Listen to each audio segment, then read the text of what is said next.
मी doctor Shailesh Chintaman Mohite, अधिष्ठाता टोपेवाला राष्ट्रीय वैद्यकीय महाविद्यालय व बाई यमुनाबाई धर्मादाय रुग्णालय ह्या पदावरती कार्यरत असून वैद्यकीय शिक्षण आणि संशोधनाच्या दृष्टीने मरणोत्तर देहदानाच्या महत्त्वाचे अधोरेखित करू इच्छितो।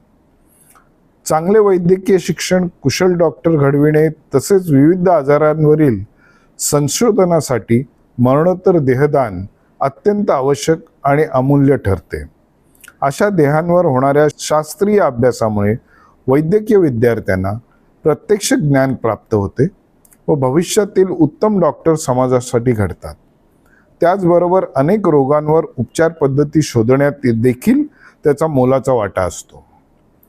जगद्गुरू रामानंदाचार्य नरेंद्रचार्यजी यांच्या प्रेरणेतून आणि मार्गदर्शनाखाली आजपर्यंत 124 मरणोत्तर देहदान व 27 नेत्रदान आणि 7 त्वचादान झाले असून त्यामध्ये आमच्या नायर रुग्णालयास 15 मरणोत्तर देह प्राप्त झाले आहेत।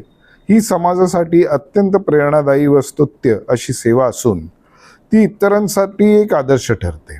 ह्या कार्याबद्दल नायर रुग्णालय व बृहन्मुंबई महानगरपालिका यांच्या वतीने जगद्गुरू रामानंदाचार्य नरेंद्रचार्यजी यांचे मनपूर्वक आभार मानतो। त्यांच्या पुढील सेवाभावी उपक्रमासाठी आमच्या हार्दिक शुभेच्छा आहेत।